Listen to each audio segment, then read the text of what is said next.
It's been 2 years since Mahsa Amini was brutally murdered by the Iranian Islamic Republic, and that sparked the nationwide protests to this day, where women are still being persecuted for something as simple as showing some strands of their hair. As women who were raised to wear a hijab from a young age, whether we're Muslims or ex-Muslims, removing it has been an enormous struggle. But before I share some tips, which I did in my earlier video 5 years ago on how to remove your hijab, I want to briefly acknowledge that, a lot of women right now as adults, not born in a Muslim family or born in a Muslim family, are making their active choice or thinking about wearing the hijab. And I think I just want to add a bit more about that before we go into, the tips of removing it. The hijab for many of us was not a choice.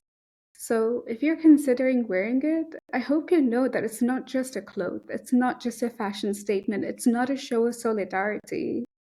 This was obligated on Muslim women as a way of hiding their bodies, making them feel shameful about their bodies, but also putting the burden of modesty onto us.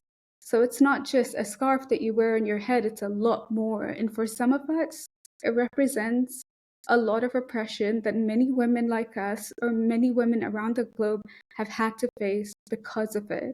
So I hope you make an informed choice if you are deciding to wear one, because while yes, you're an adult and you can make your own choices, I think it's important that you realize that it has a broader context to just putting on something because somebody else has asked you to, or because you want to go with the trend. It's a much bigger decision. But back to the real topic or the original topic that I had in mind. I've seen a lot of Reddit posts come up quite recently, but even in the last 2 years, as Muslim women and ex-Muslim women who, have struggled to remove the hijab, loosen it up a bit, fashionize it.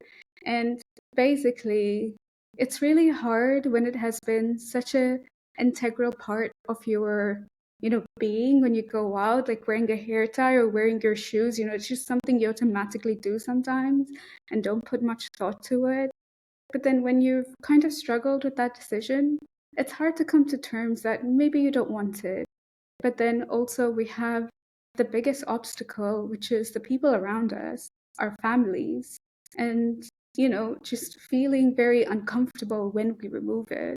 I hope that my previous video helped, but I'm going to try summarizing some of the things that I learned over time. Especially, I removed my hijab when I was still a Muslim, and it was a difficult choice, but my family was not violent, and it was a very hard conversation. So I had to make up reasons to help them understand that this is what I want to do.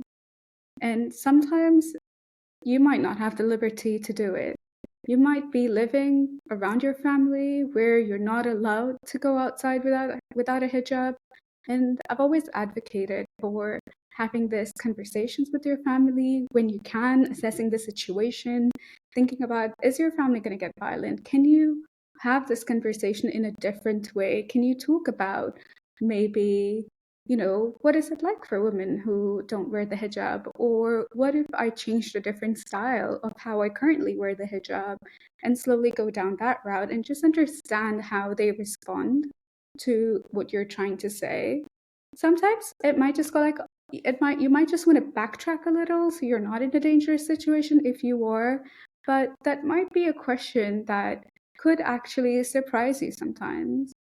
If you have siblings, and I have a lot, and all my sisters wear a hijab, it was sometimes harder, but also easier seeing them all wear a hijab and I'm in the family photo not wearing a hijab. And it took them a while to get comfortable, but sometimes it was finding those allies who understand you and maybe just asking, hey, have you ever thought about, maybe removing your hijab? Or have you thought about maybe not wearing it? Or how would you feel if, I just tried on not wearing it for a day? Just seeing that reaction and seeing how maybe they can be your allies, supporters, and really make your case for you when it comes to your family. But then there's also this big question, what will people say? like, oh my God, you've brought shame onto your family if you remove the hijab, because sometimes it's more than just, Allah has obliged this on you. It has a lot to do with what are people around you going to think?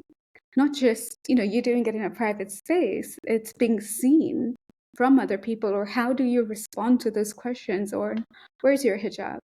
Now, I had to face that, and sometimes it was very hard that, my university colleagues were like, weren't you wearing a hijab? And it was so embarrassing. And I was like, yeah, I don't think it's me anymore. And I was made, automatically, whether they were, I think most of them were Muslims who asked me. Other people are like, oh, you look nice. But it was also Muslims who were like, okay, there is a silent judgment all around me. And it's so hard to get by. And then I would come home and feel so guilty. So I would put it on halfway, kind of like, halfway go out. And that was really hard. And then at some point, I had to have a conversation with myself. Is this what I want? Like, is removing the hijab what I want? Was I being coerced to remove it? Did somebody tell me something? And, the decision came down to, yes, this is what I want to do. So how do I stand up for myself, outside my family, but to other people as well, and elaborate that decision? And sometimes it could be as simple as just saying, it's my choice, or it's my business, or, play the Islam card and say, well, hijab shouldn't be forced on women, and I made the choice not to wear the hijab. So it doesn't make me any less of a Muslim. If you're a Muslim, and if you're a close-to Muslim, you can use that excuse as well. But for some people, it might be a bit harder, especially if you live in countries where it's mandated. So I'm not going to talk about that, but I'm going to talk about those people who have maybe had a bit of a personal choice to do that, and, have maybe, talked with their families and maybe gotten some leeway, whether it's not removing the hijab completely, it could be just the abaya. You could go into designing the hijab a bit more, just so you start to understand a bit more about your body, what works with the clothes you wear, and it could still be modest clothing. I know a lot of Muslims think that when you remove the hijab, you're suddenly a whore, or you're just selling your body, or, naked.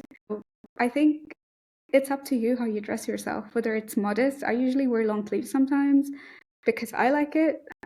Also because I don't like the sun touching my skin. I just get really weird rashes. But also, I think sometimes just going down a stage by stage way might help you with that process of removing it and not feeling so naked. Because I remember my first time when I had properly removed it, and I just moved to Australia.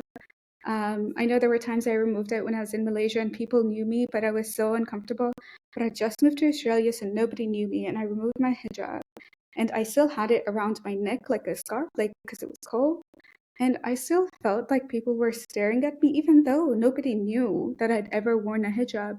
It just felt so odd, it felt like I was naked, but it was a lot of the unlearning that I hadn't done. It was being taught that, not wearing a hijab means that you're naked, or this is part of womanhood, when it really shouldn't be.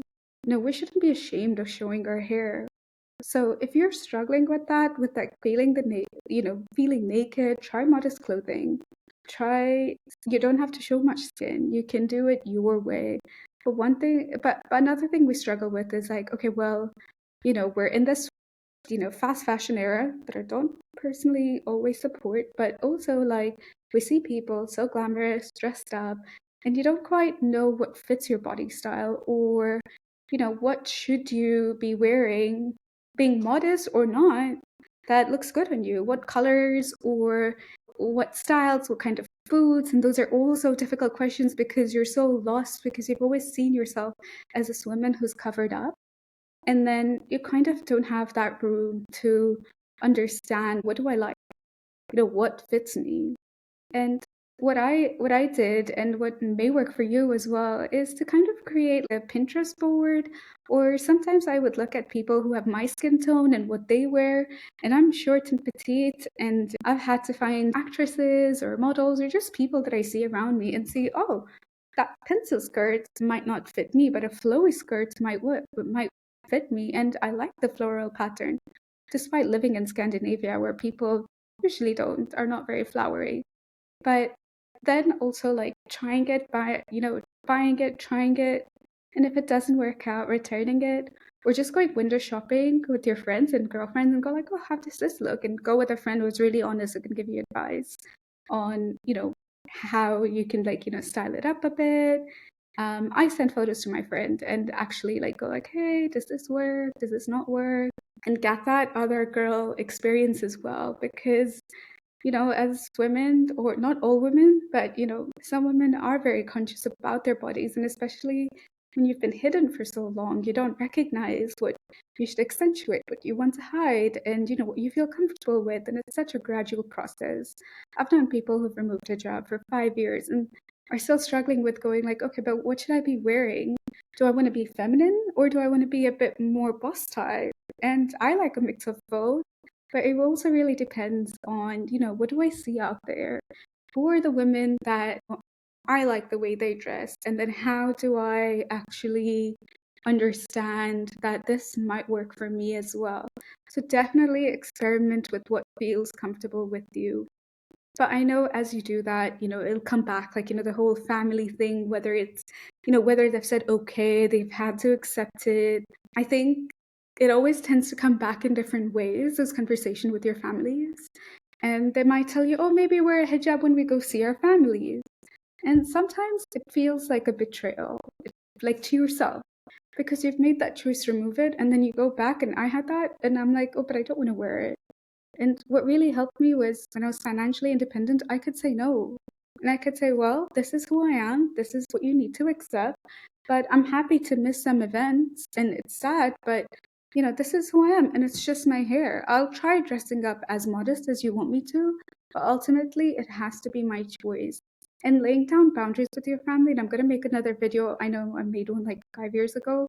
But I really want to make more videos like that. Like laying down boundaries is such a difficult task. It happens over years, and they break your boundaries because they've never known. Sometimes we come from cultures where we don't know what boundaries are. And reiterating that is such a hard task. And it's also hurtful when they break it. So be patient with them as well. It's a new thing. If nobody in your family has removed the hijab, it's still a new thing for them. So try to be a bit more patient while still also being authentically you.